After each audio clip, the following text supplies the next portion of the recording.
Hello, welcome back to Reads of an Apple. My name is Stacy and I'm here to start my week 44 vlog. Oh gosh, I can't believe I'm filming this Sunday night, Halloween Eve. I can't believe we're already almost at November. Things have been crazy. And I have some updates, but hopefully this week will not be near as long as last week's vlog was. I kind of got a little bit crazy and there were a lot of things to do. So hopefully this week will be a little bit easier.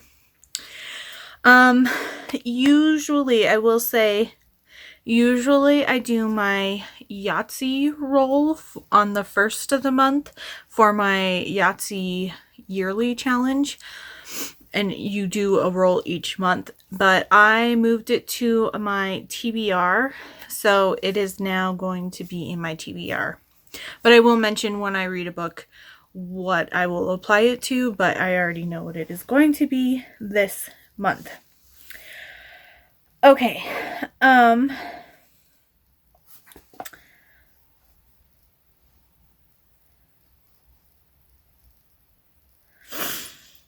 so I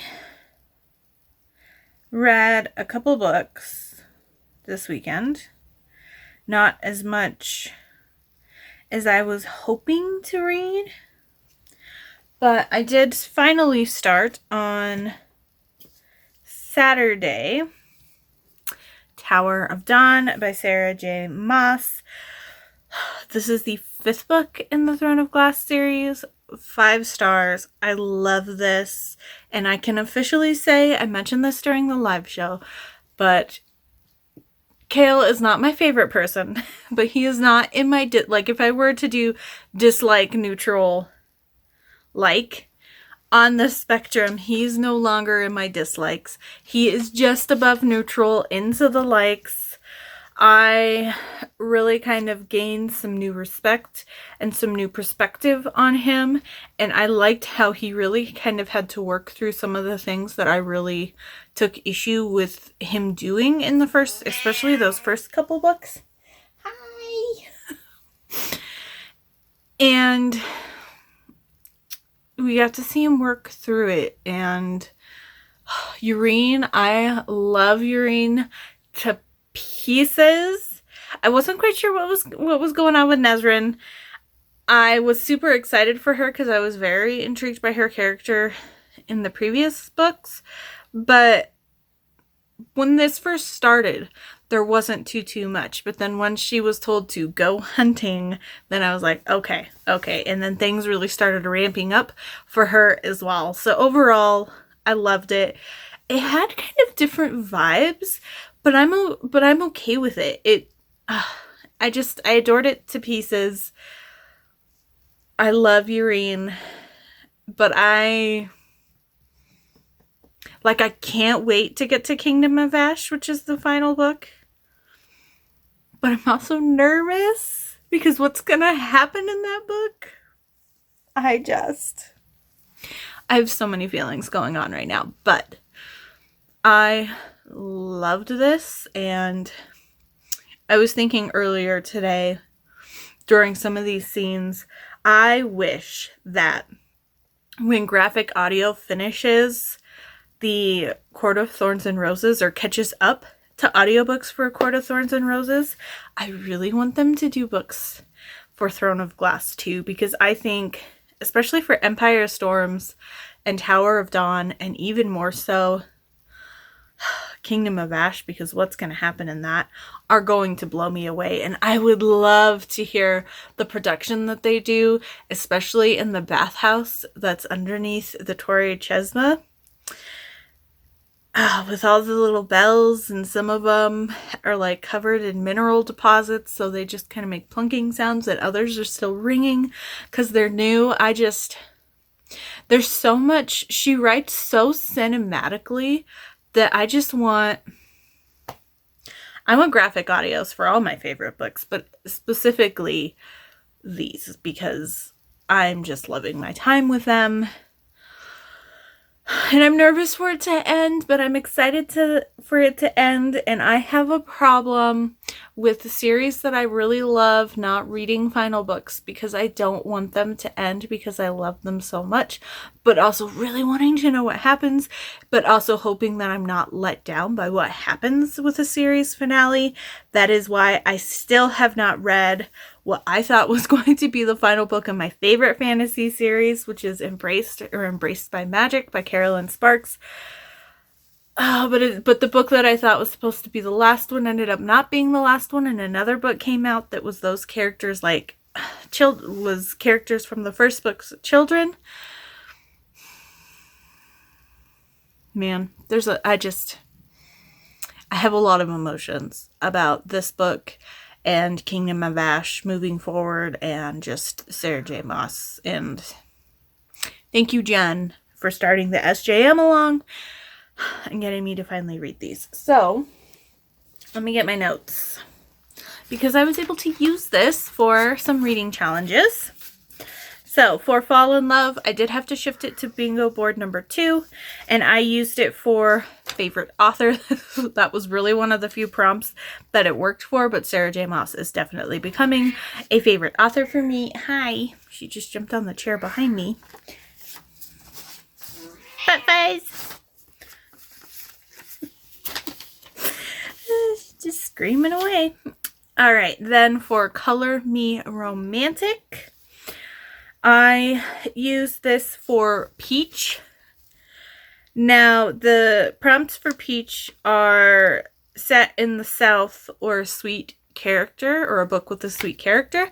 And I would say that this has a sweet character, but not quite as much. And technically, it's a book set in the South, like Southern USA, because like Georgia Peaches. But this is set in the Southern continent, so I'm counting it. It's kind of a stretch, but technically it would also work for sweet character. But I'm going to set it for set in the South because it's the Southern continent. And then I did use this, was able to squeeze it into Bang in the Night, thanks to Rachel for giving me the idea that I chose this for Deal with the Devil. And the prompts for that are characters that make a deal or devil in the title, and I think it loosely kind of counts that they're trying to make a deal with the Kagani? What do they call him?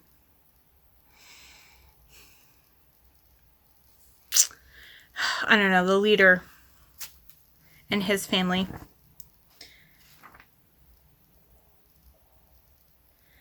What is he called? Cashin is his name. It starts with a K. It starts with a K. If I go back to the beginning. Kagan, I'm guessing. So, they have to make a deal with him to join the war effort of Aelin and Rowan and everybody else on the northern continent. So, I'm counting it for those. Then, I picked up The Wallflower by Dana Marie Bell. This is the first book in her Hallie Pumas series.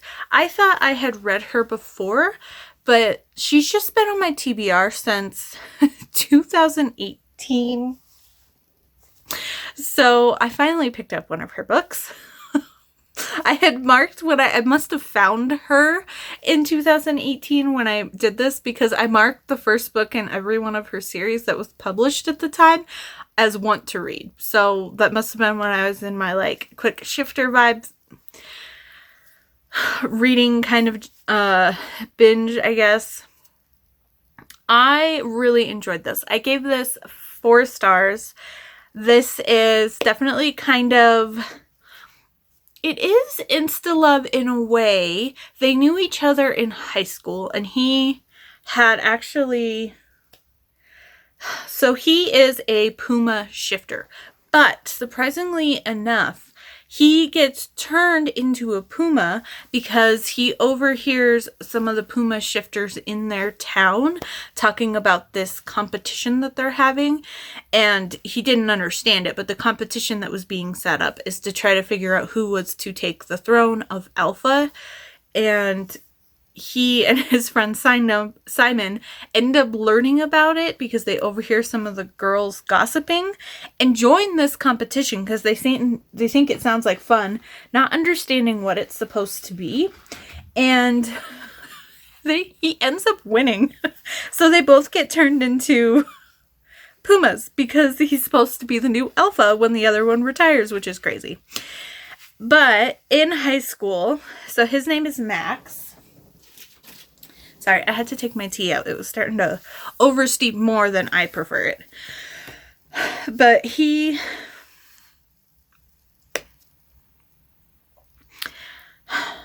was dating Olivia, and they call her Livy in the book.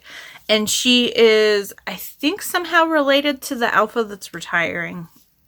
But whatever. He, in high school, broke up with her shortly after he actually turned her for her father or something funky like that. But anyway, so there is a little bit of a Mean Girl vibes. This is like mid to late 2000s published, so that is kind of a trope that you see a lot. But I like the way that it was handled here. And I mean, this was like 190-ish pages, super quick. It definitely was insta love, but it was like a fated mate kind of feel. But Emma and Max had gone to high school together, and she was like the chubby shy girl, and so she always kind of had a crush on him, and he felt a spark for her, but he just thought he was like attracted to her boobs or something like teenager boy brainy. And he ends up leaving for college, and so he's back in town. He is an eye doctor, which is crazy that he's specifically an eye doctor, but I thought it was fun because usually when you see them come back to these small towns, it's like just a normal physician or something like that, or like a family doctor type of thing. But I don't know, he hears her voice because she owns like an antiques-ish craftsman-y type of shop, and his best friend Simon and Beta of the pack does like art and like creates like stained glass and metal and glass type items to sell. So she is like the facilitator between the buyers for him, and then her store sells some of his work, so she's become friends with him. So Max is hanging out with him now that he's back in time, and he hears her over the phone, and he's like, he just knows from her voice that is his woman, and he figures out it's Emma, and he's just like, wait, Emma from high school, who I don't really remember that much? And it had some fun humor in it. And I don't know, it was just like super fun, super cute, super quick. There's a point where he knows she's his mate, and so he like tries to take her out to eat so they can talk. And she's like, this isn't a date. You're kidnapping me with food. And so she's like very snarky, but I don't know. It was just fun and lighthearted, and I did think that her accepting kind of being turned into a puma without knowing and understanding the situation. And it's funny that I had such an issue with that in Bitten, but maybe just because of the vibe of the way that the pack structure is in this book, it didn't bother me as much. Or I don't know. And it didn't seem quite near as calculating, I would think, too, because they were kind of making out, and then he bit her. And he did, like, intentionally want to bite her, but it was more not to shift her into a shifter, but to, like, make sure that others who saw her knew that she was taken.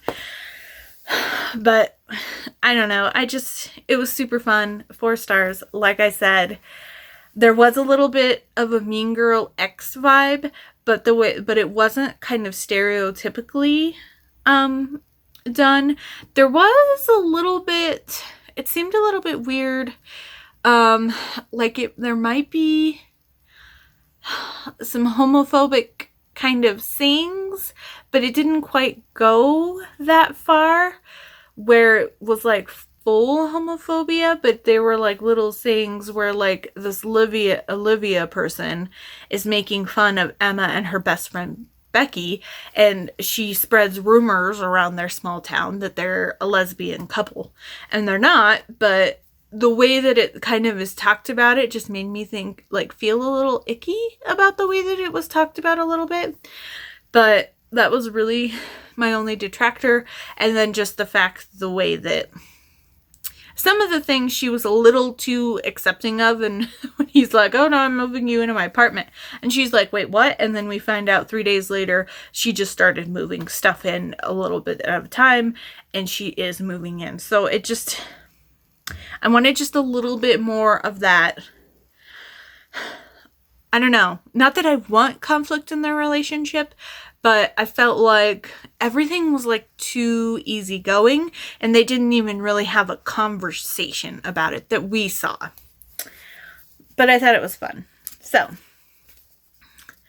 for Fall in Love, I also put this on the second bingo board for,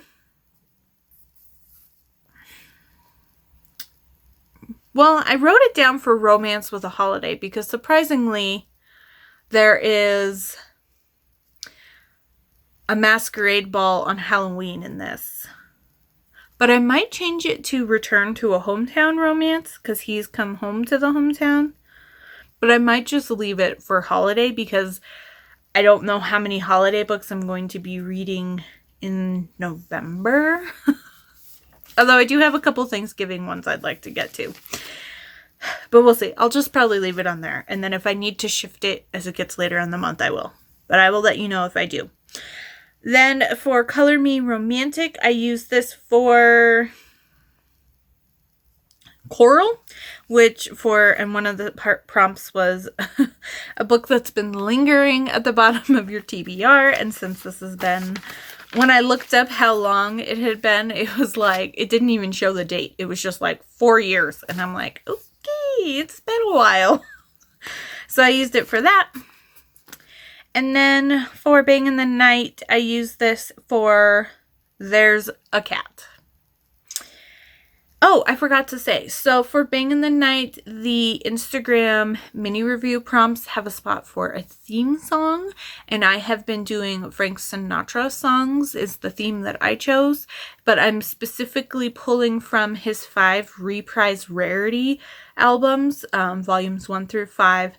And they were released in 2020 and 2021. So some of them are newer editions or rare editions of songs that he sang that haven't really been heard before, or were on like limited edition vinyls that like nobody has anymore. So for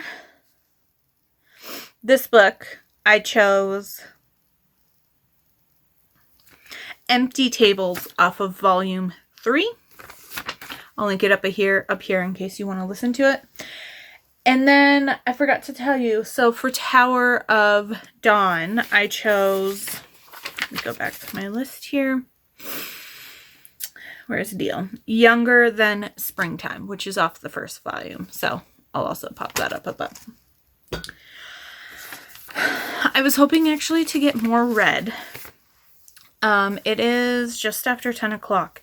So I am hoping tonight, I was thinking of trying to stay up maybe till midnight, maybe shortly after, but I have started, I haven't gotten very far into Dark Sky Falling. I'm trying to black out my bingo for Bang in the Night because it ends tomorrow. I don't know if that's going to happen. I at least got my 3 bingos on it, so I'm okay to enter into prizes, and I might just post it tomorrow morning just to be safe that I get it in before the deadline. But this one would be for Dark in the title. It's been a long time. I read the first book in this series. When did I read this? Back in 2020. This is a sci-fi alien romance series. And I don't remember too much about it outside of, if I remember correctly, this is the series where this alien species is in battle with another, and the ship of the hero of the first book, he's like the general or the captain or something like that, gets knocked into a wormhole and ends up near or on a Earth research facility, and then he ends up finding his like mate type person with a human, and then they end up going back to the dark planet, and then they need help or something like that. So now they're all coming back to Earth.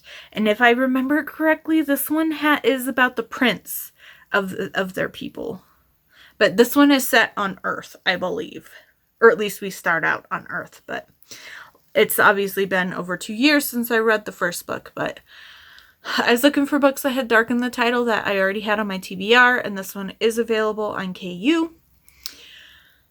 So I'm excited to read it. And it's like 200 pages. So I should be able to read it all tonight, depending on how quickly I get through it. But books like this, I tend to just fly right through. But I've only read the prologue or something, so I'm not very much into it.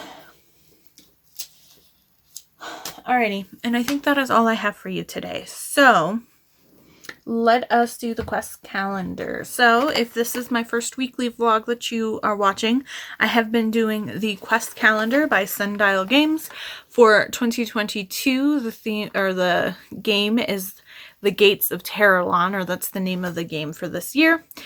This is a daily calendar with Saturdays and Sundays combined that is based off of tabletop role-playing games.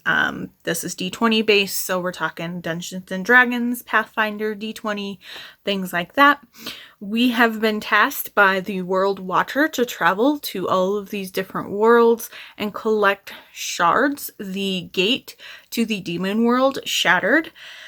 And so we have to go world to world collecting the gate shards so we can eventually reassemble the gate. I'm not quite sure what's supposed to happen, but it sounds kind of like if we don't reassemble the gate, the universe will implode is kind of the vibes that I'm getting from it. So this has been very fun, and we need to do this weekend's. And then I chose to play as Savani Moonchaser. She is monk class, and she is the feline race. So she is a cat person, which I am as well, just in a different way. I'm even wearing my jacket. This is my light jacket that says Crazy Cat Lady in the back and sparkles. And then it has a glitter cat right here. But I love my kitty. And she's laying right here. You can't really see her though, because she's kind of by my body pillow, and her bed is the same color as her. All right. So let's see. So we are in a new world. We just entered a new world that kind of seems like it's mechanical based. And we explored the lower Trident area. So we are headed to the upper Trident, I believe. Oh, okay. All right. Oh, I forgot to mention. So when we do the calendar, all of this script type font, usually at the top or they'll have it on the side, is like the story that we read. If there is like a box with some block style font, that's like the mechanics of what we have to do. And then, like today, if there is a combat, we will get a table that tells you how many rounds or how many creatures and the different rolls that we are going to have to make. So this round is a dex roll, an attack roll, and damage roll. So we'll have to make 3 rolls each round, and there will be 3 rounds. And all of the information we need to play today's page is on the back of the previous day. Okay. And my camera is dying, so we're going to try to do this quickly. So, you are crossing the steel bridge into Upper Trident when a metal guard stops you. You are forbidden from entering this part of the city. Only pure forms are allowed. You try to press forward, but the guard does not hesitate. It begins to attack you. Okay, so we're going to try to rush through this, and of course I did not already get my dice out. I have been using the little set that came with the game. Alrighty, so I've got my mini D20. These are little tiny ones that came with it. So we will just start right off the bat. So it wants a dexterity first. To keep from being restrained, our dexterity is a +6. And that is a 14, so 20. So we needed a 9 or more on that round. So our attack roll, we have a +11 to our D20. And that is a 14, so we are at 25. And we needed a 17 or more to hit. So our damage roll is 2d12 plus 5. So 7 and 5. So we're at 17 damage. Okay, if you hit and your damage roll is 12 or more, the guard is stunned this round, which means he does not attack us. So on to round 2. Dexterity roll first. We need a 9 again. That's a 14 on the die. So then on to our attack. And that is a 9. So we are at 20. And we needed a 17. So damage is a 7 again. And a 6. So we're at 13. So 18 damage. And we needed 14 this round to stun the guard. So he is stunned for round 2.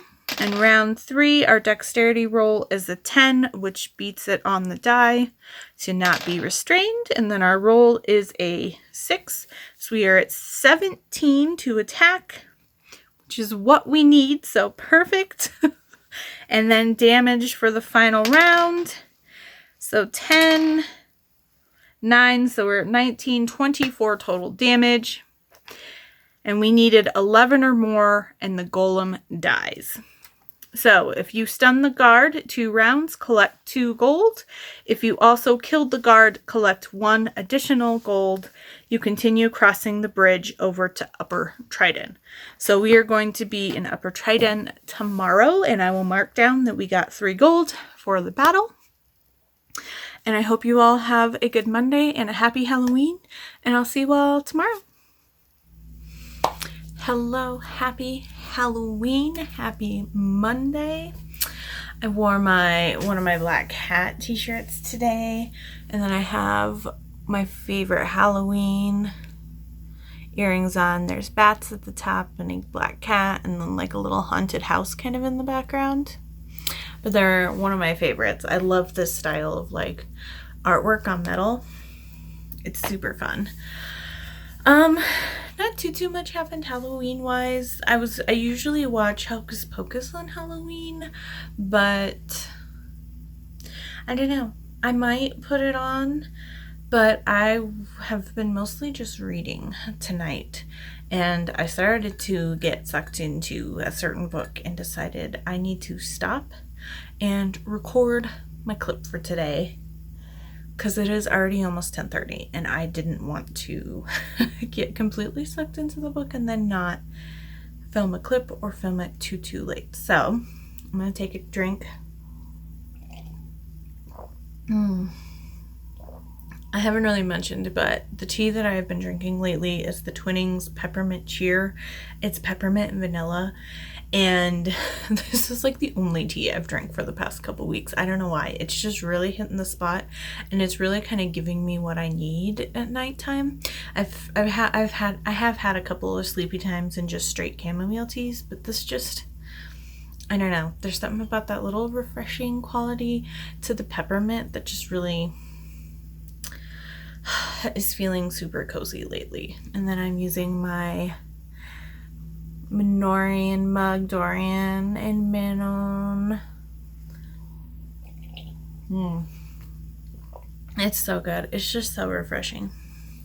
Okay, so I do have quite a few things to chat about.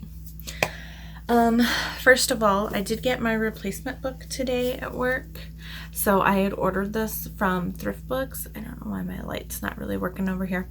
But, so this I had ordered with my previous order and it had a rip of it. So this is my free replacement copy. The spine is a little more cracked, but it's good enough. And for a replacement copy, I'm pretty happy. It's still, I wouldn't call like new, but that's fine. It's decent enough that I'm not going to complain anymore. So I'm just happy to have one that doesn't have a rip up the center. So I got that today, which is fun. And then I got my pre-order today for the missing mugs in the SJM collection, which is a part of this same collection. This is from Enchanted Fandoms. I'll link them down below. When I had found them, they were in the middle of a 6-cup series for SJM couple mugs. So I have 3 of them so far. I had I just got a lead and Lorcan. That was last month's or the month before's mug. And then I've got my Minorian and Manon and Dorian mug. And I feel like I had one, Nesta and Cassian, but that one is in storage. But when I found them, the first 2 mugs were Aelin and Rowan and Feyre and Rhysand, and she doesn't really do like restocks, but enough people suddenly found her around the same time I did that were asking if those were going to come back in stock that she did a mini run. If any are still available, definitely check out their website. But so I got the 2 I was missing from that, and then still available in the past boxes was the 6th one, which is Vamran. So I'm gonna open them to you. I've seen the artwork, of course, online, but I haven't looked at them yet. And then they all came with the recipe cards as well, which are super fun. So we will see. We've just got blank boxes here, so we will see what it is. And this is the Vamran mug. So this is Amren and, oh my gosh, I am spacing his name. He's from, let me see if I can get, if I move my light maybe, and I can get close enough. Don't focus on me.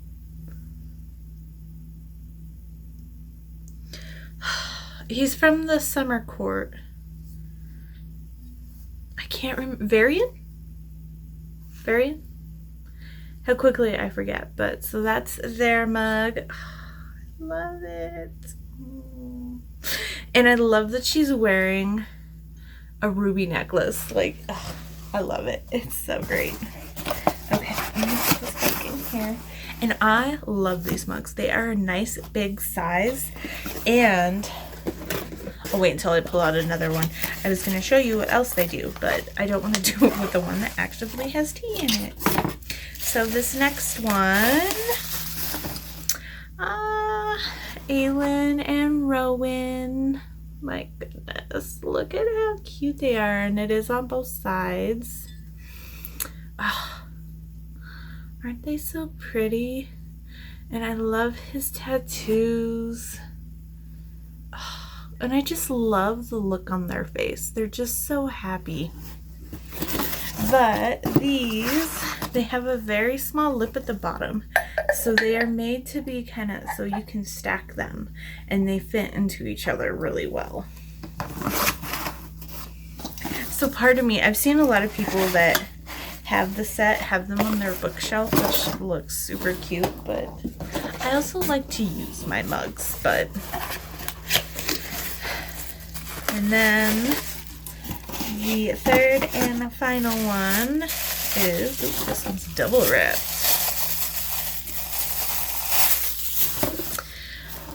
Feyre and Reese.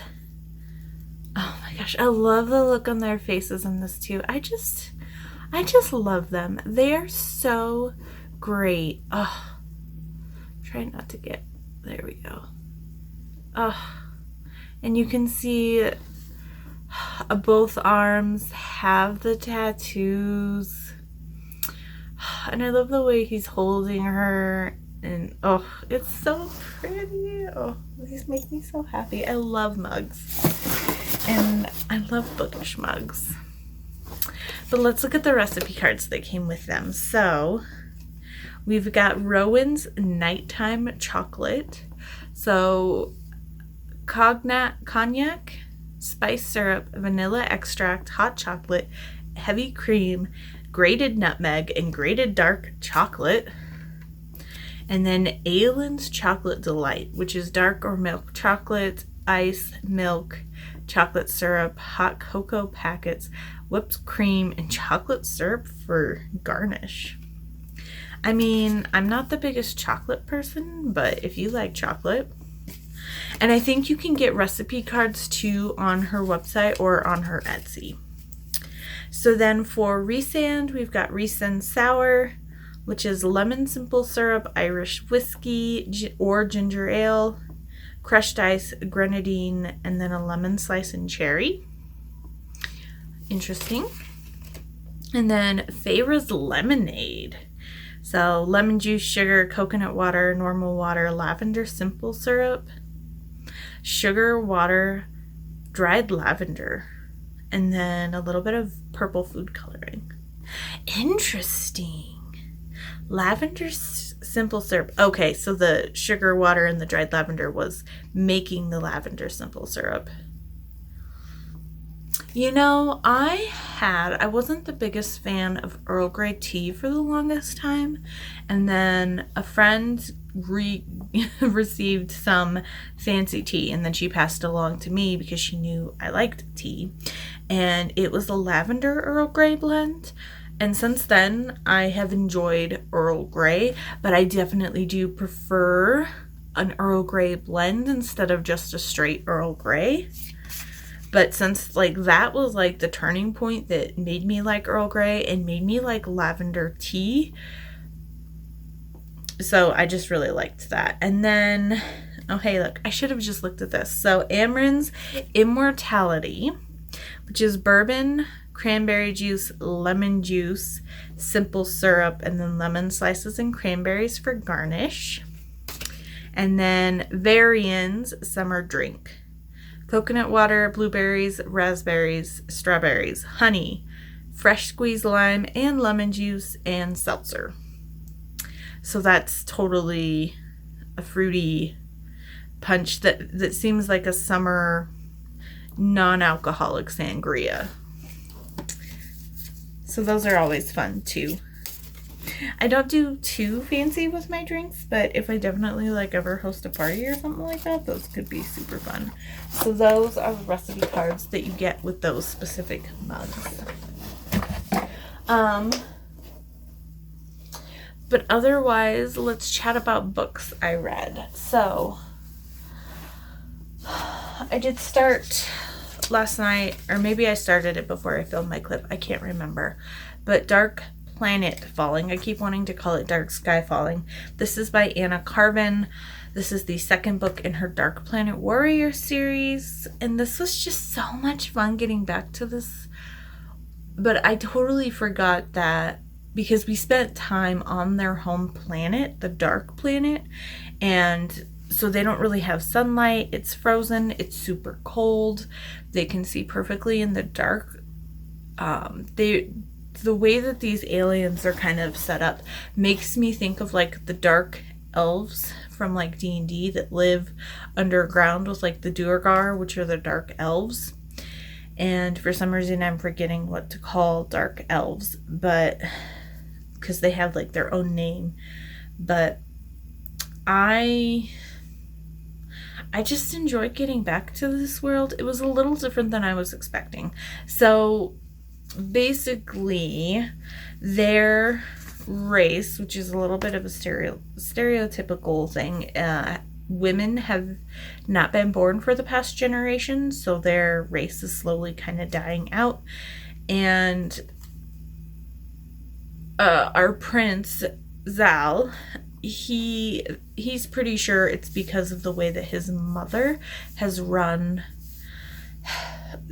just their race and their culture, and they're known for kind of being colonizers and taking over planets and just kind of being the best warriors out there. And like, they show up to a place and they invade and they take over, and they're the new rulers and they have slaves, and they're known for not being good aliens in the universe. But he is wanting to separate from that. He's never really agreed with that, but he kind of went along with the flow in the beginning because he didn't really know better. But then once some things kind of happened to him that he didn't like, he has been trying to separate himself from his mother, and they're defecting and they're coming to Earth for asylum and hoping to find human mates after his general, and I can't remember her name, but the couple from the first book get together. They realize that humans are compatible with their race, so then they want to get all that set up so that they could potentially find human mates. And even though it won't be pure-blooded, which his mother is against moving forward, he wants to kind of find a way to at least keep their race alive, even if it is mixed with other races. And it was just super fun. It wasn't quite what I was expecting, though, because Sarah is the heroine, and she is from like a super powerful, politically powered, super rich family, and she has kind of always separated herself from that. And she is a reporter, and she has her own magazine, and she posts online things. But I forgot how much I enjoyed, like, just the world setup and the way that different alien species are integrated into the universe, and how there's different sectors, and depending on how far technologically advanced you are, you have different kind of classes. And then there's the universal language, and that's like the common one used throughout the universe. But then like there's English and all the different Earth languages, and then he has his own language. And I think it's funny when they talk about how, like, oh, she's reverting to English, and he's like, I don't understand, you use universal. So I don't know. It's just, there's something about sci-fi romances that just sweep me away, and just, they give me that fantasy element, but there's still something homey about it because we usually are dealing with at least one human. And I don't know, there's just something so cozy about them for me. So I definitely enjoyed this. It definitely has the kind of fated mates aspect here, except it's not quite used in that term, but he does call her his mate. We just don't get it's not like an overt, like, you are my fated one. It's more that we have this connection and I'm choosing to make you my mate. But 4 stars. I enjoyed it. I definitely wanted more development emotionally from the romance, but there was definitely a few steamy scenes. And I thought that even though she was a little reckless at times in her decisions, I liked that they both were kind of making reckless decisions, but they kind of both tempered each other because they didn't want to lose each other. But yeah, I enjoyed it. So 4 stars for sure.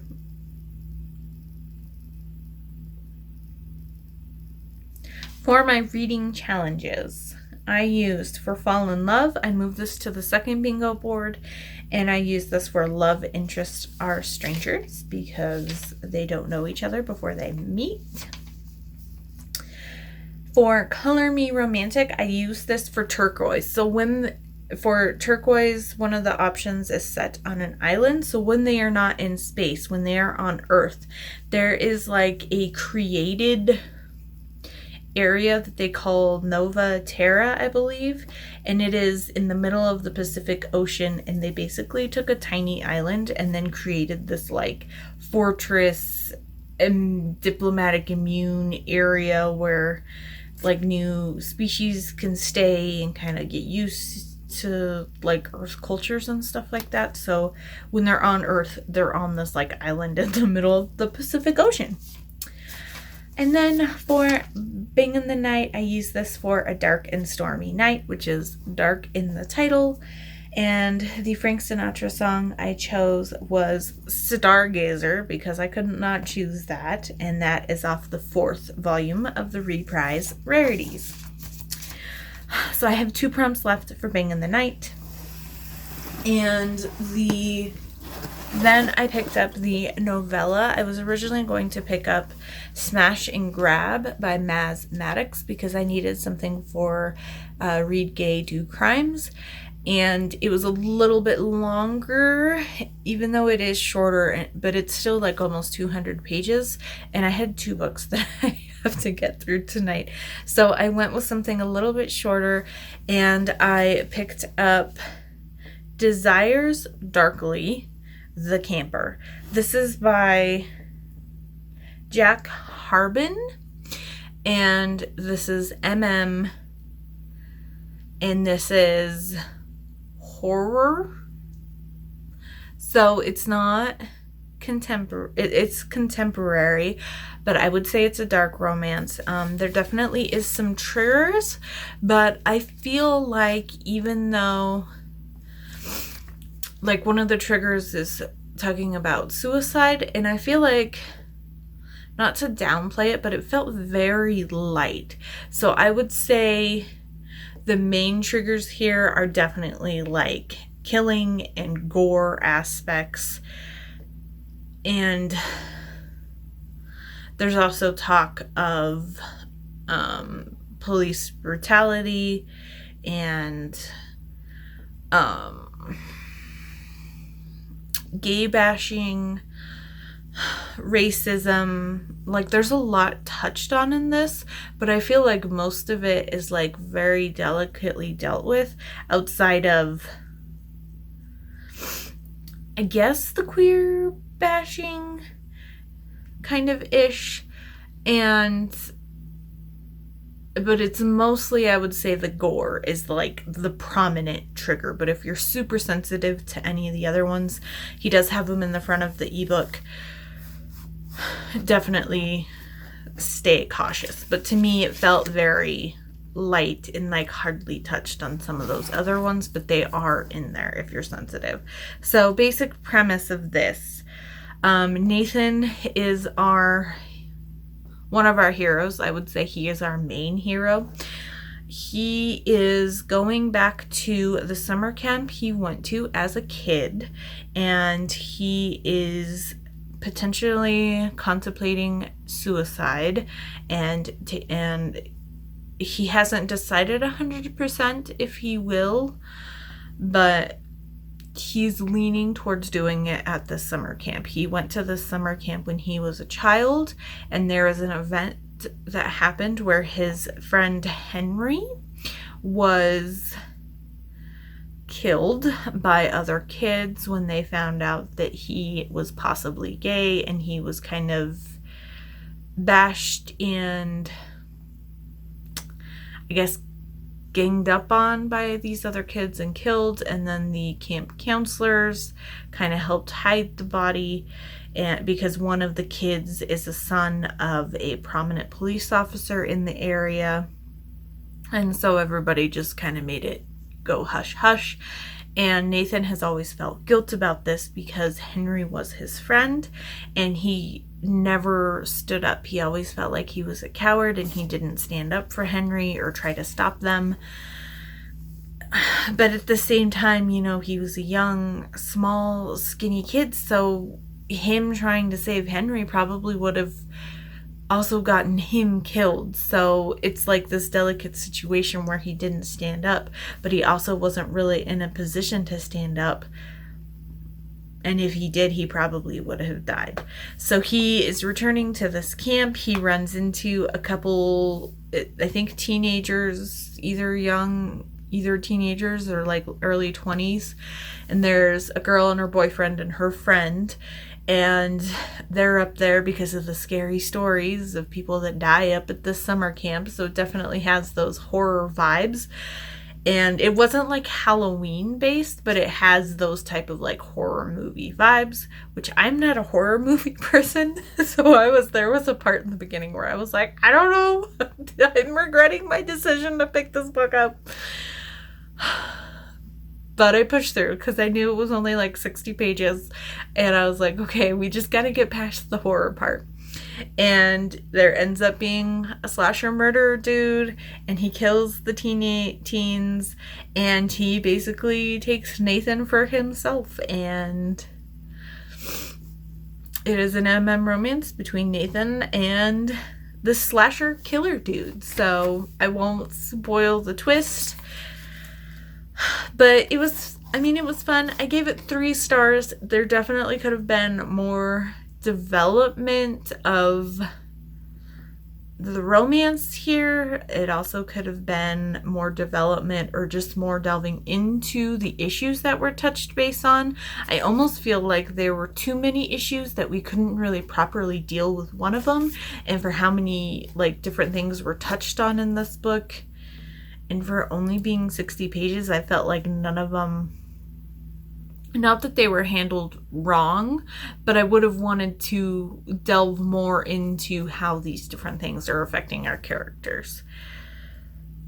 So, but they were handled well enough that I feel like they were delicate enough that I didn't feel like they had to go in, but I wanted it. I wanted more. So 3 stars, but I enjoyed it. It was fun. It was light. If you like horror movies, I feel like maybe this would be more erotica than romance. It kind of toes that line for me. But I don't want to say too much because it spoils it. So, and I probably already said too much because I try to save talking about all my books for my like wrap-ups and stuff. But anyway, 3 stars. I definitely enjoyed it. And if you're looking for like a horror movie novella, definitely check this out. I know I've seen people talk about Jack Harbin, and I've had a few of his books on my TBR. Not this one. I didn't realize that this one was a thing until I was just kind of looking on KU for something. But yeah, I definitely don't regret picking this up. I had that split second of regret in the moment because I was like, this is too horror-y for me. But it's okay. It was fine. It wasn't that bad. I'm probably not going to get nightmares. For my reading challenges, I'm using Desires Darkly for an author with 3+ published series. According to Goodreads, he has at least 3 that I saw. For Color Me Romantic, I'm using this for Tan, for set in a rural area, because it's like out in the forest in this camp. And then for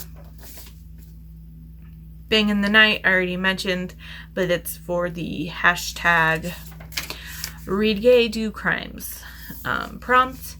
And the song that I chose was Bang Bang, My Baby Shot Me Down, because I could not do this. I was like, just the title alone just kind of works for the horror film vibes. And this is from the 4th volume of Reprise Rarities. So, the book that I am currently reading, that I told myself I should stop and film my clip before we go too much farther, is Resting Witch Face. I've been saving this for today. Today is release day, and technically I'm reading an arc, but I just wanted it, I don't know, and this will be my 150th book on of the year, which is the goal that I set on Goodreads. So I also thought it was like perfect timing because this will be the one that finishes my reading challenge on Goodreads. So I just thought it was like perfect timing for everything to culminate. And I knew I had to stop. I'm only a couple chapters in because I knew I would get sucked in, and I may or may not be up all night reading this book because I love Juliet Cross. I love Stay a Spell. I love the way that vampires are done in this, and Ruben has just been in the background tempting me. And this is the second chance, which I'm not a big fan of, but I know that Juliet's not the biggest fan of second chance romances, so I feel like she's gonna do it right. And I have been seeing nothing but 5 and 6 star reviews for this book, and I feel like every book she comes out is a new favorite for me, and I'm happy to get back to the vampires. And I'm excited for this. I'm so excited for this, and I'm excited I have it. The paperback went up live yesterday, and I got it, and it said November 2nd through November 10th, so I'm really hoping that it comes closer to November 2nd, but I cannot wait to have this book in my hands. Oh, it is. Her covers are just so gorgeous, and I am loving this. I'm going to try to get through most of it tonight, and then I can count it for Bing in the Night, and then I will officially have a blackout for that because it's my final one remaining. So I will use this for Bite Me, which is a vampire romance. And I already know what Frank Sinatra song I'm going to use and all that, but I'm going to wait until I finish it. But I know this is going to be 5 stars. I love Juliet Cross, and this is just the perfect way to end October, I feel like. And it would not surprise me if this ends up being my top paranormal romance of 2022, because it's already, I'm just a few chapters in, and I'm just completely enamored. But are we surprised? Okay, another long clip. I just can't help myself. So let's do the quest calendar, and then I can get all cozy in bed and get back to reading. So yesterday we fought a guard dude when we were going up to Upper Trident. So we should be, yeah.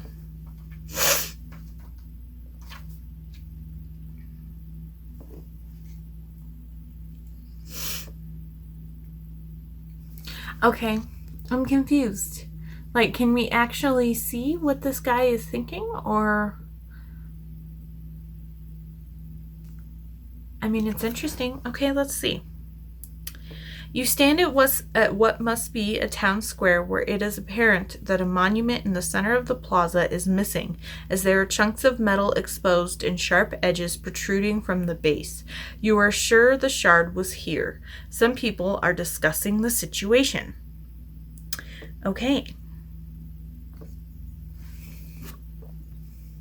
We're going to talk to people, so I'm going to take a drink.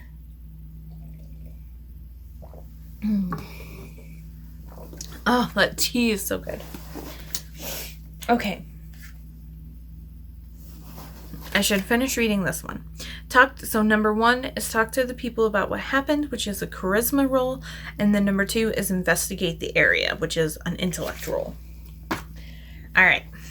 So number 1, talk to the people about what happened. And this has the option for the clue of investigator, but I do not have that. So we just have charisma, which is +1. So I got my tiny D20. Okay. And that is that's a 19. It rolled behind my little phone charger, so I was like, ah. All right, so we are at a 20. The monument was a symbol of all that encompassed the land and life in this world. It was a tall tower with many gears, pistons, and moving parts. It went missing on the night the demons appeared and fell from the sky. There was one account from a drunk on that night. However, the man is in jail on suspicion of murder.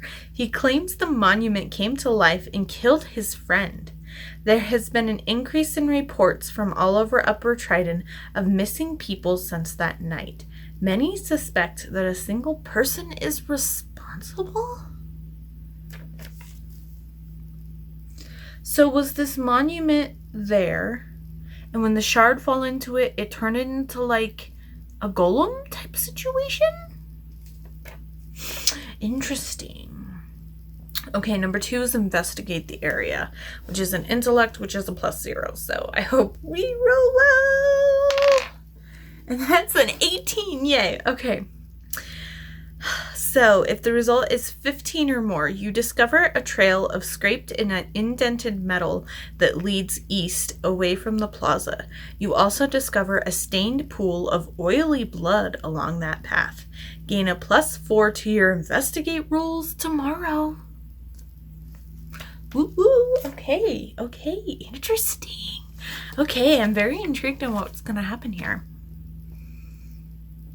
I love that even though there's been a little bit of a formula on what happens in each world before we move on, that each story in each world is different, even though we're following like the basic plot lines of find the shard, go to the portal, defeat the guardian, solve the riddle, move on to the next portal. Like all of them follow the basic outline, but the story within that is still different enough that each world is different. And so I'm really enjoying this.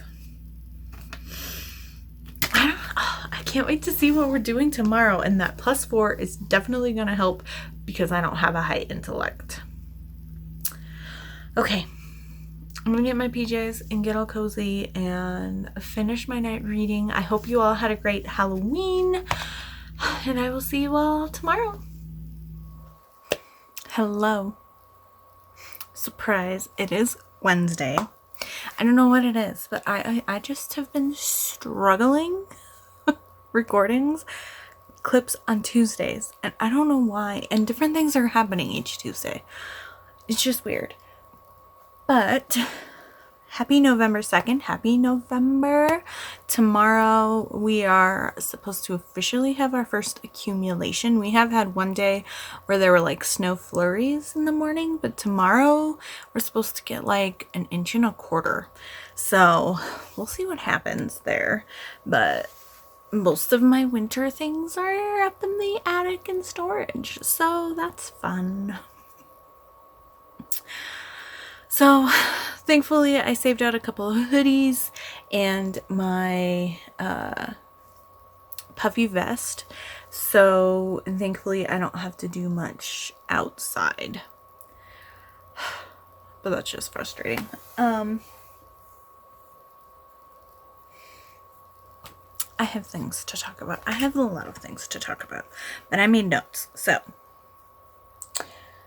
since I last chatted with you on Halloween, I did finish Resting Witch Face.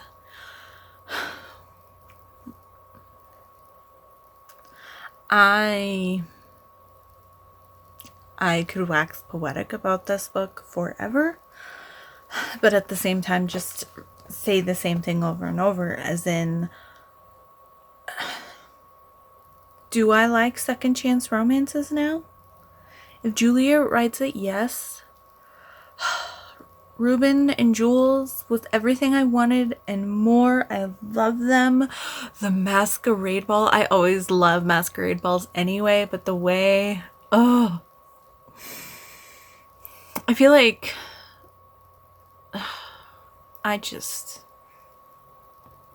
This might be my favorite in the series. This is probably my favorite in the series. I was a vampire girl growing up, and it's hard for me to choose a favorite in the series before this book, but it was between Wolf Gone Wild, just because I love Alpha so much, and Evie was so much, I really connected with Evie. But then Don't Hex and Drive, Devraj, oh my gosh, Devraj.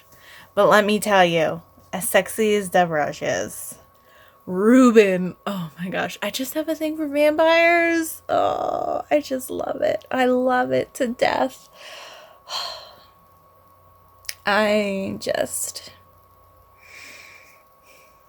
part of me was like, why did I read it in one sitting? I should have made it last. But I already ordered my paperback and it has not shown up yet. And it said between November 2nd and November 10th. And it is almost 11 o'clock on November 2nd. And I still haven't even gotten the shipping notification. So that's a bummer, but it'll get here when it gets here. But I loved this book to pieces. It was such a good way to end the month. It was my 150th book of the year, so it was a great way to finish my Goodreads challenge. And I updated it on the computer, and I should have waited and done it on my phone so I could have screen capped the like confetti when you finish it, but well, it's too late now. So I shifted this to the second bingo board of Fall in Love, and I used this for published in October. I still have one prompt left on the first bingo board, but I don't know what's going to happen if I'm going to even finish Fall in Love bingo board 2. I'm thinking because I have so much other things going on that I'm participating in. When Shelby does her winter one, I might just go into it planning on just doing one and picking which bingo board of the 3 I want to finish, because I want to finish all 3, but I've only finished all 3 once, and a lot of the times I finished 2, and once I only finished 1 and like half of a second one, and then one of them I only did 1 bingo board, and I didn't even worry about finishing the second bingo board. So I don't know. The completionist in me wants to do more, but I also do go into hers, not pushing myself to complete all 3. So just the fact that I will be able to complete 1 meets my goal, but I was hoping to finish 2. But considering I've got 7, so I need to read 18 more books. 19 if I include the one from the other one. I don't know if that's going to happen, because that's more than what my average reading has been, although October did end up being higher because I picked up a lot of novellas. So we'll see what happens, but I really need to focus on crafting, so I might try to pick up more audiobooks, but I have some podcasts I'm trying to catch up on, and some TV shows that I've been getting behind in that I'd like to catch up on. So I don't know. I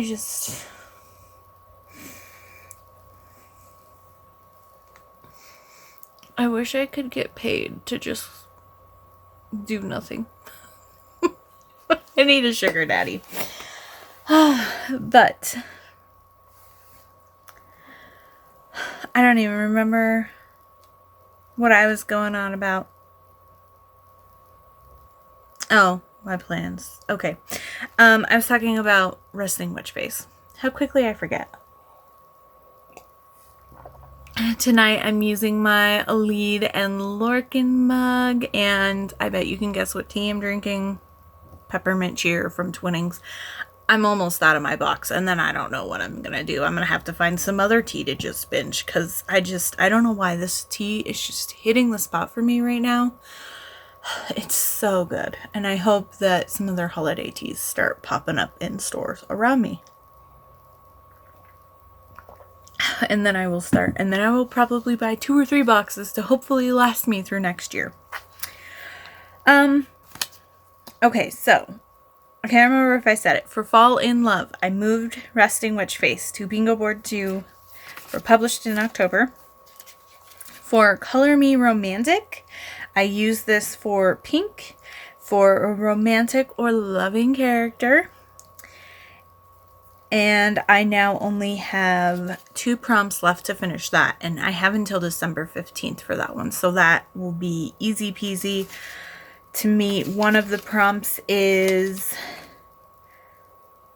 yellow on the cover. So I have yellow, which is yellow on the cover, or a sunny happy character, which I think is pretty easy to find. And bronze, which is a book that won an award, or historical. And I will be reading at least 1 historical romance this month for Rake Appreciation. So I'm good there. And then this was my final Bang in the Night book. So the final prompt I had left was vampire romance, and the Frank Sinatra song I chose was Name It and It's Yours.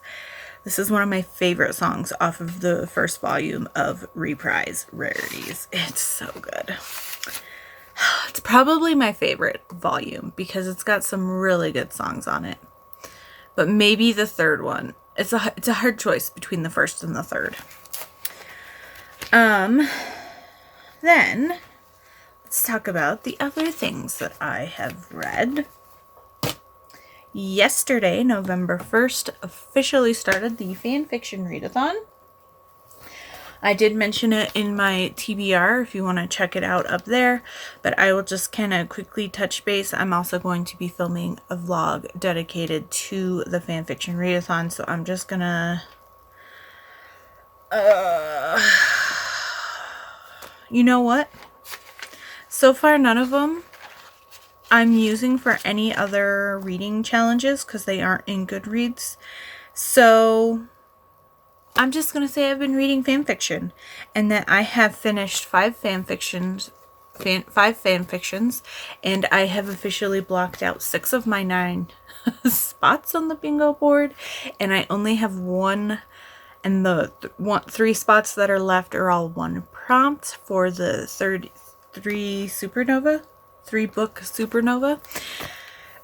So that is super fun. I only need to read 1 more fanfiction to get a blackout if I leave my book as it, or if I leave my bingo board as it is. And I do plan on picking up Manacled by Sen Lin Yu.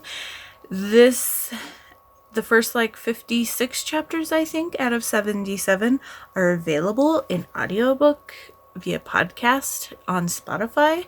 So I do plan on picking this up via audiobook to start, and I'm probably going to wait and start it tomorrow, most likely at work, because that's how I usually listen to stuff at work anyway, is Spotify. I just usually listen to the radio and podcasts, so I will just listen to the audiobook at work. And that way, if I mainly stick with the audiobook for those first chapters, then I will switch to the ebook after that. So hopefully I can spend my night times, depending on how far I get, I'll see how far I get the next couple days, but maybe I can pick up some non-fanfiction books tonight and tomorrow and through the weekend, and then maybe see where I'm at by Saturday night and what's going on. But lots of things going on there. But I am still reading. I'm just not going to talk to you about it too much in this video. But otherwise, we just have the quest calendar. So we have 2 days to make up for. So on Monday, we last left off finding that the big monument tower thing has gone missing, and it looks like it was somehow animated. So let us take a look. Oh my god. Look at all that text. Okay. All right. So we're going to explore Upper Trident, it looks like. So that's what it looks like. I love this language that they've created for it. It reminds me of a mix of Korean, the traditional Hanja Korean writing, and wingdings, a mixture of that. It is obvious this neighborhood is different in architecture, politics, and culture. Be careful as you navigate the area to look for the gate shard and investigate the missing monument. Uh-oh. We might get stopped here, so let us see. Area number 1, Trident Chamber of Commerce. This is perhaps the busiest area in the city. It is almost uncanny how the citizens carry on with pristine efficiency with their movements and avoiding each other and moving where they need to go. Roll a d20 plus intellect, reminder investigator. And our intellect is a 0. So we will just roll. And it rolled behind my cup. All right, that's a 19. I'm not too worried about that. And since I picked up my cup, I might as well take a drink of tea. And that tea is so good. If you love peppermint tea, if you like peppermint tea, you have to try it. It's Peppermint Cheer by Twinings. They have their 3 like main holiday teas that they come out with, and there's a red box, a blue box, and like a yellow gold box. This is the yellow gold box, and it's literally just peppermint and vanilla, and it is delicious. Sometimes I'll add a little bit of my vanilla sugar to it, but it's also perfect just as is. I haven't put, the last few cups I've made, I haven't put vanilla sugar in it, and couple nights ago I had like 4 cups of tea because I just could not stop drinking it. But anyway, we got a 19.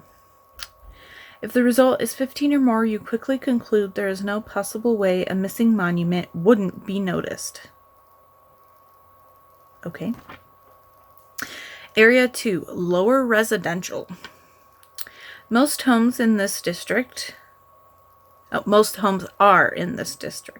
There are so many that they are built on top of each other. You are surprised that so many people can be crowded into such a small area. Same thing, intellect, reminder, investigator. Okay, that is a 16. Let's see what we need here. Hi! You wake up from your nap? Okay, this one is also a 15, so 15 or more. If the perpetrator of the missing people were located here, it could be disastrous. There are many possible victims and too many people to narrow down the suspects. There are also a lot of places to hide. However, you find no evidence similar to what you saw in the town square where the monument was. All right. Area number 3, Midtown Recreation. This area houses many open areas and public parks. Okay, intellect, reminder, investigator. That one.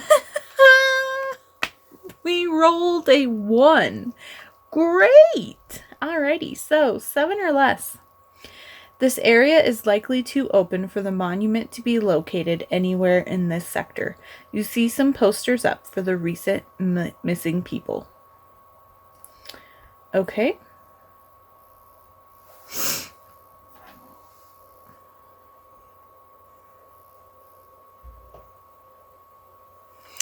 Oh, I should probably read the final one here. Area 4 is the Upper Business District. Due east from the square, this busy sector holds many small businesses. Alrighty, let's roll better this time. Hey, look, another 19. That's weird. Alright, if the result is 15 or more. This place is a perfect blend of busy and sparse. There are a lot of hiding places where the monument could be stashed or where the perpetrator of the missing people could be. There are several warning signs up about protecting yourself and not going out alone. You spot a pile of oily blood in a nearby alley. Okay. I wonder what we missed in the Midtown area. Alrighty, so that is what was supposed to happen yesterday. So let us see what happens today. So I'll give you one last look at Upper Trident. And then let's check today's. Ooh. It's always so satisfying to rip. And look how much. Look how much. I haven't trimmed it yet. It's so crazy that we're like so thin. But here we go. This is a weird like spider bot with some weird, I can't tell if this like light is coming from inside of this thing or if the light's coming from it, this person, like this little robot dude, and he's pushing it in there to see. Let's see. You follow a trail of oily blood that has dried on the ground in the business district of Upper Trident. You turn the corner into an alley and find a horrendous sight. A massive machine creature is disassembling another smaller one and consuming it. Looking over the creature, you see it is the monument that had disappeared. Nestled inside of its body cavity, you spot the glow of the gate shard.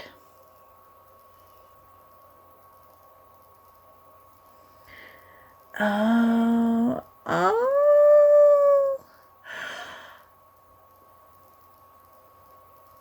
Now that I know what we're looking at, oh my gosh. So, okay, focus.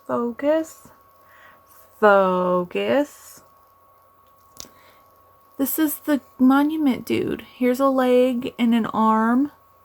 And this is the dude, and look. This is his blood. And those are his little eyeballs, and he's scared and trying to get away. And this monument dude is like grabbing him. And his eyeballs, let's see, focus for me, please. Can you see his eyes? He's so scared, and there's blood running down his face. That's so... Oh my gosh, I totally didn't notice any of those details before, and that's the poor little robot dude. Okay. Alright.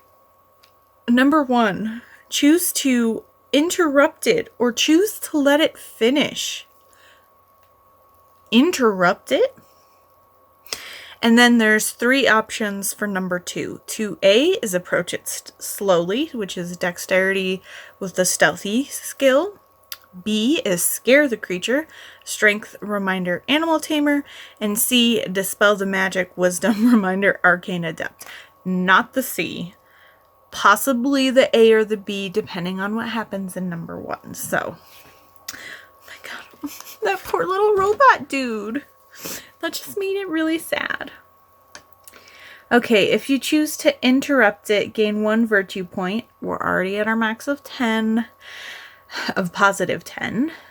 Take a -3 penalty on your roll below.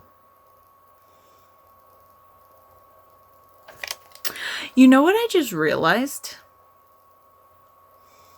We got a +4 to all of our investigations that I should have done. But the only one that we failed at not getting the highest tier was the 1, so that still would have made it just like 5. Which... it was a 7 or less, so didn't matter. Okay, good. I was like, oh no, things might have changed. So we have a -3. Because we have a -3, I think I'm going to go with the dexterity option. Because our dexterity is a 6. And we do have stealthy, so that gives us a total of +8. So then with a -3, we're at a 5. But our strength is a 3.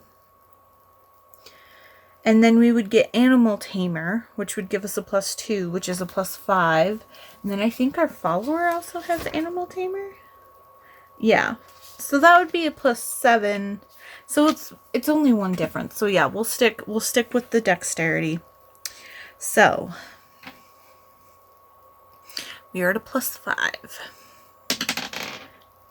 And 17, cool. So we are at 22. Oh, if the result is 11 or more, you are able to sneak up on the creature while it feeds. Gain a +2 bonus to your rolls tomorrow. Cool. Alright, so hopefully we can save this little robot dude. That makes me so sad. I was like, when I looked at it again, I was like, oh my gosh. The small details that I missed upon first look. And maybe you caught them. Maybe you were looking at it a lot closer than I was, but that makes me sad. Alrighty, well, I'm gonna get ready for bed because it's past my bedtime. But I figured I would make an update. I don't know. I may or may not pick up something in bed tonight. I might just lay down and decide I'm super sleepy, but I'm probably either going to...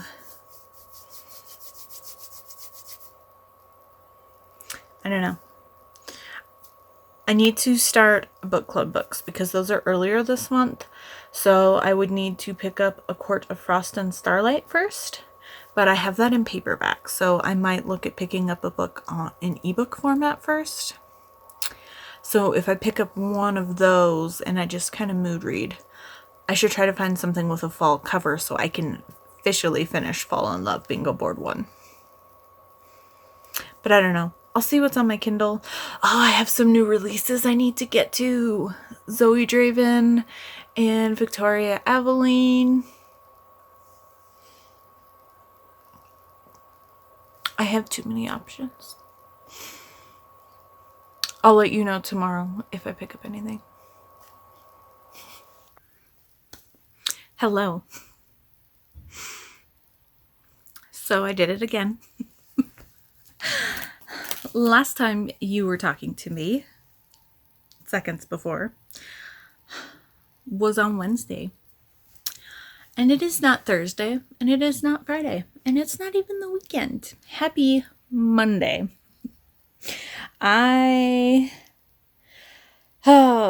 Thursday night, I got sucked into the audiobook for Manacled, which is the book I was reading for the last book I was reading for the fanfiction readathon, and ended up listening to the audiobook and playing a game on my phone that my boss introduced me to. That's like a scavenger hunt game.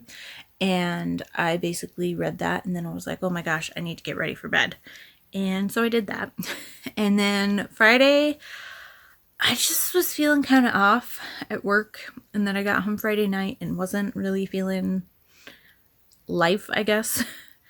And I definitely had a downer of a weekend. I was on the struggle bus mentally, emotionally, and I didn't really want to push myself to film something, and because I want to keep it fun and like do it when I want to do it and when I enjoy doing things. So I definitely was like, it's okay. I can do a catch up. Everything is fine.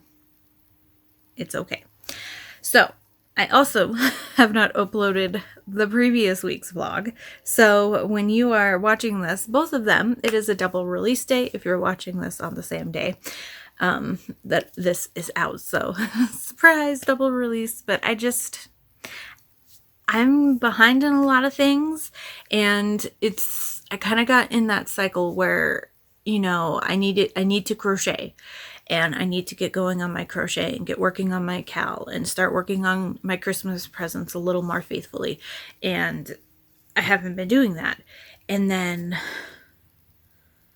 you know, I'm giving myself space to read, and to, if I need to take a day where I don't do anything and I just stare mindlessly at the TV and play things on my phone, then to allow myself to do that, because that's what my mind is needing. But then I kind of get in this cycle where if I'm just sitting there watching TV, I could be crocheting, I could be working on something else, I could be doing admin stuff, I could be working on all of the notes of stuff that I have to do, which is more like, not like to do like important stuff, but I have like things that I want to get written up, and I have lists of things that I would like to take care of, and I have notes about how I'd like to kind of do my brackets at the end of the year, and picking out my favorites at the end of the month, and then getting my list of bonus books going so that I can already have those prepped, so that when I sit down to start prepping my blogs to do, or prepping my brackets to sit down and film me filling them out, I have all the information already kind of compiled, and then I only have to worry about adding December to everything else. So I'm trying to kind of get stuff, I want to get stuff together, but I get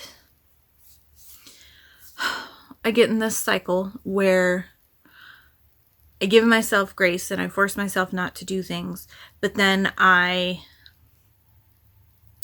get down on myself for not doing things and for not crocheting, and I could have been doing this, and I could have been doing that, and I could have been doing this, but then that in turn kind of sends me into like a deeper bad mindset, because then I feel like I'm letting myself down, and I should be doing more, and I should be, you know, doing other things better, and then because I'm in a bad mind, like, do you see, and then because I'm in a bad mindset, I give myself grace to not do those things, but then not doing those things then sinks me further. So I just, it's sometimes a struggle, but I let myself just kind of ride the wave. And somehow I ended up reading 4 books this weekend that were not for the fanfiction readathon, but because I read them this weekend, I will talk about them in next week's vlog. So surprise, that will probably be another big starting clip because I have books to talk about. But I have things I need to get doing. I have blog posts. I'm super behind in my reviews. I haven't filmed my October wrap up yet. So there's a lot going on, but I kind of let myself wallow Friday night and Saturday and Sunday. And I was like, okay, I got to at least get some laundry going. So I did laundry and folded it all instead of just leaving it in the basket for a week, and took a shower, and then I was kind of feeling a little bit better, and I was like, all right. So I put on, I don't even know. Oh, I put on the part 1 of the Married at First Sight season the reunion, not the finale. And then I was just kind of able to get in a different cycle, and I just kind of slowly pushed myself, okay, just do this, and then we'll lay down and read.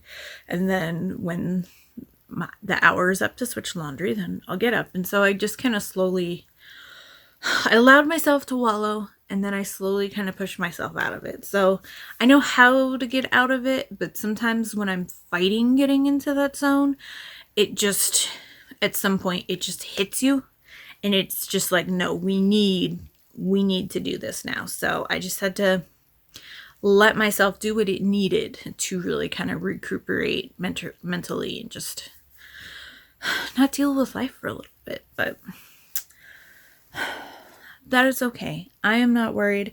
If I have to, I know it's still super early, but if I have to, I'll do IOUs for people who I see more commonly, and I'll just focus on making presents for people that I have to ship it to first, or the larger ones. But I might just do things I have to ship first. So I'm definitely going to try to kind of start rearranging things around. And I have too much that I want to do. And then when I get in that mindset, things don't really work out how I hope them to be. So that's fine. I'm coming out the other side. I'm feeling productive again. So that is always nice. So let us catch up on the quest calendar. So we have Thursday and Friday to get through. So Wednesday, we ended up by finding the monument that was turned living by the gate shard. And we saved this poor little robot dude that was getting like dismantled by him. So, okay, it looks like the living monument's trying to escape or something. He's crawling up these buildings. The living monument quickly moves to escape. It leaps up to the wall of the building and begins climbing it with great agility. You will need to pursue it across the city as it flees. Okay. All right. Fun.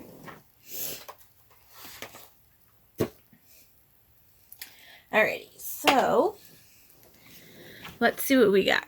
You will need 5 successes to catch up to the living monument creature. The number of successes cannot be less than 0.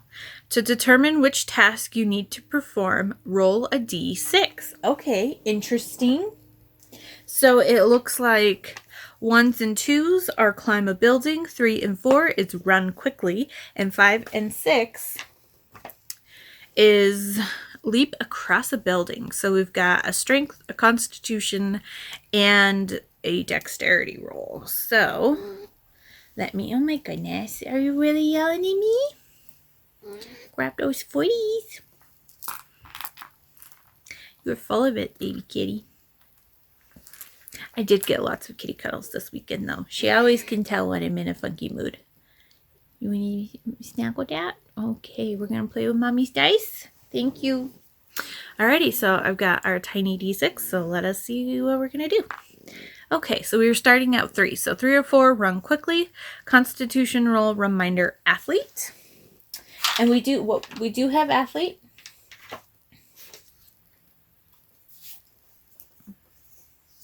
And our constitution is a +1. And athlete is also what our follower gives us. So that is a total of +5. And 2. So we're at a 7. Alrighty, so you run slower than the creature, lose 1 success. Because we are between 7 and 11, but that is okay. We have 0, so that didn't really set us back too much. All right, so that is another 3. Great. Alrighty, so we will do our run quickly again. So we are at a +5, and that is please not a 2, please not a 2, please not a 2. 14. So that is a 19. And 12 or more, you run faster than the creature, gain 1 success. Alexa, dismiss. Okay, so I'm just going to use a different notepad. Where's my notepads? Here we go. All right. Using orange. There we go. I'll do it on the yellows. I have these fun French fry notepads. I think I found them at Target. Target, like that dollar shop area that's always in the front of Targets, are great places for like fun little stationery stuff. At least they used to be. All right, so D6 roll, that is a 2. So climb a building. So strength, reminder, athlete once again. So we get the +2 from athlete plus the extra +2 from our follower having athlete. And then our strength is a +3. So for this one, we are at a +7. All right, and that is a 5. So we're at 12. What is the one on this one? 12 or more. You scale the building with ease. Gain 1 success. Perfect. So, all right, we are at 2 successes. We will continue on. 4, so this is another run quickly. So we are at a +5. And that's a 15, so 20. So we pass that one because once again, it's a 12. 3 successes. 6. Perfect. So leap across the building. So this is dexterity, reminder, athlete. So we get our +4 from athlete. And our dexterity is a 6. So we have a +10 on this one. And that is a 7, but that is okay because we are at 17. And for this one, it is also 12 or more. You fly across the building. Gain a success. So we are at 4 successes. Final D6 is, a 1. So that is climb a building. So we are at a +7 and 12. So 19. All right. So we have our 5 successes. All right. Once you have 5 successes, you have finally caught up to the creature and cornered it. Perfect. So that was Thursdays. And then we will do our final one for the week. So Fridays. Okay, we are actually, it looks like, going to fight the monument. It looks like we'll have 3 rounds here, and we'll have to do a wisdom attack, an attack, and damage. And the wisdom might be to collect the gate shard, and then that might shut the creature down. But let's see. You have cornered this monument creature, and it decides to stop running. It faces you with intense aggravation. The monstrously large mass of gears and metal looms over you. The figure is frightening in its form as it attacks you. Great. All right. So, round 1. Okay, so we are making a wisdom roll to save against becoming frightened. And frightened means we re-roll our attack and then we take the smaller result between the 2 rolls. So our wisdom is a +3.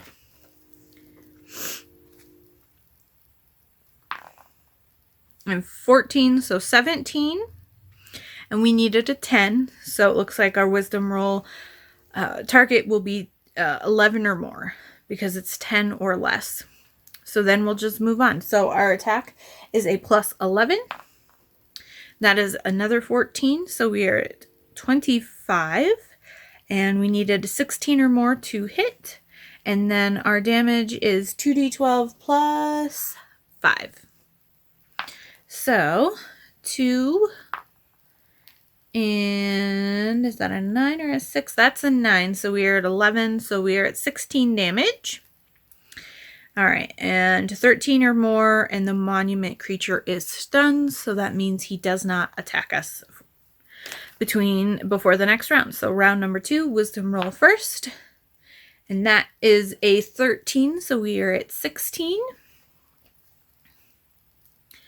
And then once again, we needed an 11 or more, And then our attack roll, 19. So 29, we hit. We needed 16 for round 2. And then damage is a 6 and an 8. So we are at 14. So a 19 total damage for this round. And we needed an 11 or more to stun him. So on to round number 3. And that is a natural 20 on our wisdom roll. Perfect. And that is a 7 to hit, so 17. Oh, and once again, it was a 16 to hit, so perfect. And damage is 3. And it's rolling off my tablet. 3 and 9, so we are at 12 plus our 5, so 17 total damage. All right, our damage roll is 15 or more, so the monument creature dies. So if you stun the creature,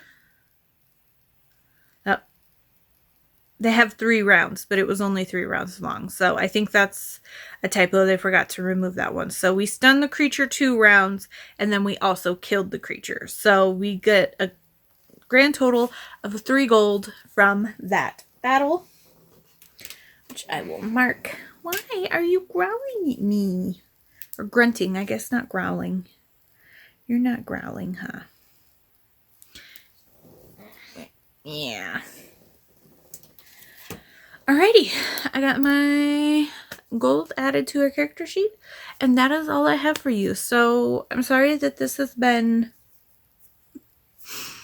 3 super long clips mashed together for the week, but you know, sometimes things just happen. So thank you so much for hanging with me this week and sticking around. If you're watching till now, leave me a kitty emoji down below. Pick one, anyone. I know there's lots of them.